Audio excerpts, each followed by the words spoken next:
এক সময় ইউটিউবে স্ক্রলিং করতে করতে হঠাৎ একটা ভিডিও আসলো ডক্টর জাকির নায়েকের। ওইখান থেকেই আর কি আমার ওই জাকির নায়েকের ভিডিও দেখা শুরু। এর থেকে ইসলাম সম্বন্ধে জানা। আসসালামু আলাইকুম ওয়া রাহমাতুল্লাহি ওয়া বারাকাতুহু। আলহামদুলিল্লাহ, আল্লাহর কাছে লাখো শুকরিয়া যে আল্লাহ তাআলা আমাকে হেদায়েত দিয়েছেন।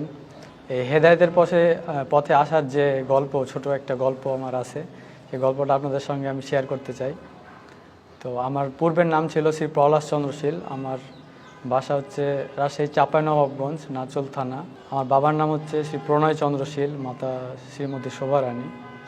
যখন অনার্সে ভর্তি হই, এক সময় এই মতো অবস্থায় আমার এক বন্ধু আমাকে বলল যে, বন্ধু তোদের ধর্মতে অনেক ধরনের ভ্রান্তি কথা আছে, এগুলো আমি মানতে পারি না। আমি ভাবলাম যে আমার ধর্মে ভ্রান্তি কথা থাকবে, এটা তো হতেই পারে না।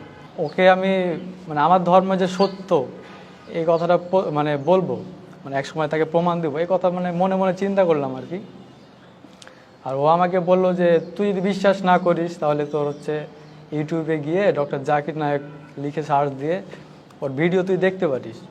এক সময় ইউটিউবে স্ক্রলিং করতে করতে হঠাৎ একটা ভিডিও আসলো ডক্টর জাকির নায়েকের। ওইখান থেকেই আর কি আমার ওই জাকির নায়েকের ভিডিও দেখা শুরু। এর থেকে ইসলাম সম্বন্ধে জানা, আমি যে একটা ভুলের মধ্যে আছি এইটা একটা জানা। একটা সময় কি আগ্রহ নিয়ে আর কি রাত দিন ভিডিও দেখতে থাকি। আল ইমরানের 64 নম্বরে একটা আয়াত আছে, এসো সেই কথায় যা তোমাদের ও আমাদের মধ্যে এক। তো ডক্টর জাকির নায়েক দেখবেন মাঝে মাঝে যখন বিভিন্ন ধর্মের মধ্যে আলোচনা করে এই আয়াতটার উদ্ধৃতি দেয়। আমি খোঁজার চেষ্টা করলাম যে ইসলাম ধর্ম যে সত্য, হিন্দু ধর্ম বা অন্যান্য ধর্ম যে মিথ্যা, এটা কিভাবে আমি বুঝবো। তো এক সময় উনি ওনার একটা বক্তব্যে আমি জানতে পারলাম, সূরা ইখলাসে আছে কুল হু আল্লাহু আহাদ, বলো আল্লাহ এক ও অদ্বিতীয়। আর ঋগ্বেদে আছে একং ব্রহ্ম দ্বিতীয়ং নাস্তি নেহেনা নাস্তি কিংচং, সৃষ্টিকর্তা মাত্র একজনই, দ্বিতীয় কেউ নেই, কিঞ্চিত পরিমাণেও নেই। তখন আমার মাথায় চিন্তা আসলো যে সৃষ্টিকর্তা যে একজন, কিন্তু আমরা তো অনেক ধরনের মূর্তির পূজা করি, তাহলে এগুলো কোত্থেকে আসলো? অথচ বেদে আছে নাচ্চি কাচ্চি জাদিতা না জাদিপা নাস্তি প্রতিমা আস্তিক, সৃষ্টিকর্তার কোনো প্রতিকৃতি নেই, কোনো ছবি নেই, কোনো মূর্তি নেই, কোনো ফটোগ্রাফি নেই, কোনো আইডলস নেই। তাহলে আমরা কেন এই ভ্রান্তিক বিষয়গুলো নিয়ে পড়ে থাকবো? আমার চিন্তা ভাবনা শুরু হলো, আরও জানলাম। হিন্দু ধর্মের কল্কি অবতার নামে একটা বই আছে, ওই কল্কি অবতারে একটা শেষ অবতার যার নাম হবে নরসংসা। নরসংসা অর্থাৎ প্রশংসিত ব্যক্তি। প্রশংসিত ব্যক্তিকে আপনি যদি আরবিতে নিয়ে যান তাহলে হবে মোহাম্মদ। মোহাম্মদ অর্থ হচ্ছে প্রশংসিত ব্যক্তি।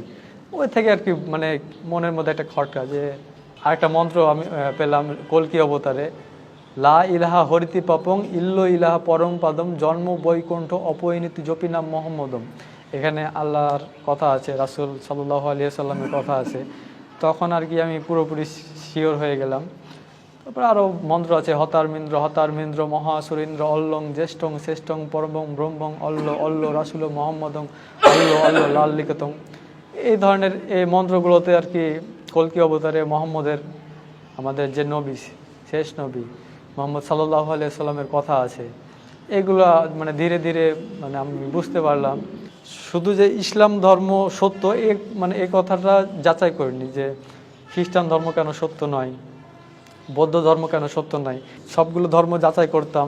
বিভিন্ন পাদ্রীরা প্রশ্ন করতো ডক্টর জাকির নায়েককে, বিভিন্ন ধর্মের যাজকরা আসে প্রশ্ন করতো যে ডক্টর জাকির নায়েক যেসব উত্তর দিতেন কোরআন হাদিস থেকে আশ্চর্যজনক। ইসলাম ধর্ম যে সত্য এটা যে তিনি বুঝিয়েছেন, এই কথাটা এইটা আমার মাথায় গেঁথে গিয়েছিল। এরপরে আমি ইউটিউবে একটা চ্যানেল পেলাম হেদায়েতের পথে। এখানে গিয়ে এক আমার দিনী ভাই আব্দুর রহমান ভাইয়ের ওনার সাক্ষাৎকারটা আমি দেখলাম। আল্লাহর কসম, আল্লাহর কসম, এই ভিডিওটা দেখার পরে আমার এই মুহূর্তে ইসলাম ধর্ম গ্রহণ করতে হবে এরকম একটা চিন্তা ভাবনা আর কি। ওনার নাম্বারটা নিলাম, নাম্বারটা নিয়ে ফোনে সেভ করে রাখলাম। তো তার পরের দিন আমি মাঠের মধ্যে গিয়ে ভাইকে ফোন দিলাম, বাড়িতে থাকলে হয়তো কেউ জানবে, বা আমার কথা শুনে হয়তো কেউ আমাকে বিভ্রান্ত করার চেষ্টা করবে। তো আমি ফোন দিলাম ভাইকে, ভাইয়ের সঙ্গে যোগাযোগ হলো। তো ভাই আমাকে একটা প্রশ্ন করেছিল যে তুমি যে ইসলামে আসবা, তুমি কি ইসলামের প্রতি ঠিক থাকতে পারবা? তো আমি আপনাকে ওনাকে বলেছিলাম যে আপনার এই ইমানদীপ্ত সাক্ষাৎকার দেখলাম, এরপর আপনি যদি এত দূর পর্যন্ত আসতে পারেন তো আমি কেন পারবো না, আমিও তো একজন মানুষ। তো উনি বলল আচ্ছা ঠিক আছে। তারপরে ওনার কাছে আমি কলেমা শাহাদাত পড়লাম। ইসলাম ধর্ম গ্রহণ করার পরে প্রায় 3 মাস মতো বাসায় ছিলাম। হিন্দু থাকা অবস্থায় আমি প্রায় সব ধরনের পূজা করতাম, সব ধরনের উপাসনা পূজার বিভিন্ন কার্যকলাপে জড়িত থাকতাম। গ্রামের যত অনুষ্ঠান হতো মানে সবগুলোই আর কি পালন করার চেষ্টা করতাম, পালন করতামও। তো এই মতো অবস্থায় ইসলাম ধর্ম গ্রহণ করার পর আমি ওইগুলো থেকে ফিরে আসছি। একটা সময় পরিবার হয়তো হালকা বুঝতেছে যে একটা সময় এত কিছু পালন করতো এখন করে না, তো সন্দেহ করতো। তো একটা সময় হলো কি বাড়ি থেকে বলতো যে পূজা কর, আজকে সন্ধ্যার সময় তুই পূজা কর। তো জাস্ট মায়েরা হয়তো বাইরে কাজ করছে, আমি দরজা লাগাই দিয়ে পূজা না করে রুমের ভিতরে বসে থাকতাম। একটা সময় হতো কি যে আমাকে বলতো প্রসাদ খা, আমি প্রসাদটা মুখে নিয়ে হয়তো চিবাচ্ছি, বাসার বাইরে গিয়ে ফেলে আসলাম, আবার বাসার বাইরে থেকে অজু করে আসলাম। এভাবে আমার চলতে থাকে প্রায় 3টা মাস। একটা সময় দেখলাম যে আমার অজু করতেও যেন মানে খুব ভালো লাগছে। ওই সময় আমি মানে দিনের বেলা তো ওখানে নামাজ পড়ার কোনো সুযোগ নাই বাসায়, আর আমাদের মানে গ্রামটা হচ্ছে প্রায় অর্ধেক হিন্দু, ওখানে যে কারোর সঙ্গে শেয়ার করব সেই মানে সাহসটা পর্যন্ত আমি পাইনি। তো একটা সময় কি করতাম, বাসায় যখন সবাই ঘুমিয়ে যেত তখন আমি এশার নামাজটা অন্তত পড়তাম। তো এশার নামাজ পড়ার সময় মানে এত শান্তি লাগতো, এত ভালো লাগতো, আর কোনো কিছু মানে চিন্তার বাইরে ছিল। আমার রুমের জানালাটা খোলা আছে, আমি এশার নামাজ পড়ছি, এশার নামাজ তাশাহুদের বৈঠকে বসে আছি, সালাম ফিরালাম।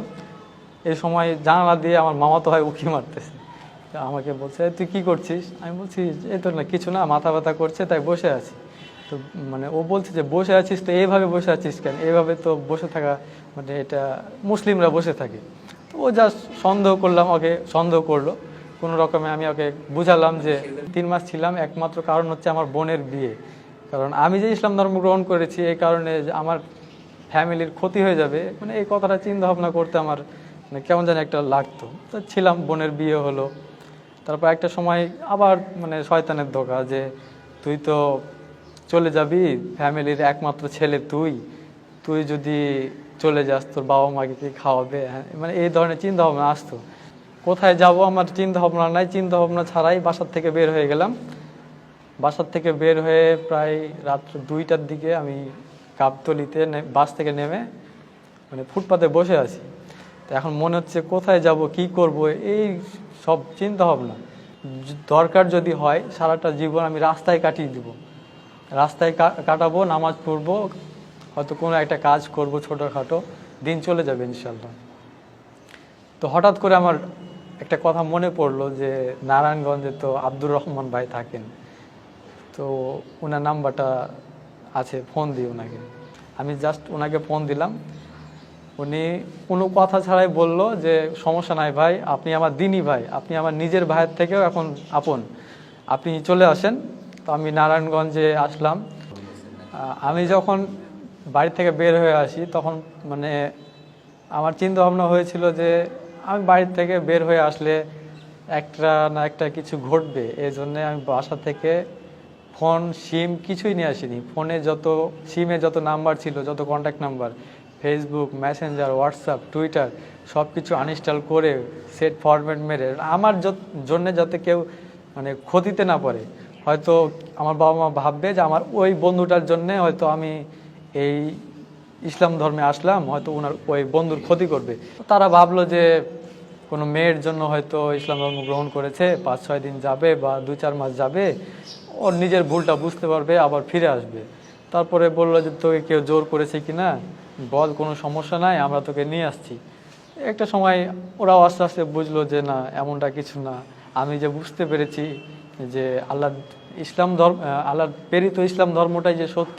আল্লাহ যেরকম বলেছে ইন্না দীনা ইনদাল্লাহিল ইসলাম, আল্লাহর কাছে একমাত্র মনোনীত ধর্মই হচ্ছে ইসলাম। তারপরে তারা আস্তে আস্তে বুঝতে পারলো যে আমি মানে কোনো কোনো কিছু পাওয়ার লোভে আর কি ইসলাম ধর্ম গ্রহণ করিনি। এরপরে আর কি তাদের সঙ্গে যোগাযোগ খুব মানে হয় না, তারাও আর যোগাযোগ করে না, এইভাবেই চলছে আর কি দিন। আত্মীয়রা ফোন দিত, যে বোঝাতো, সম্পত্তির লোভ দেখাতো।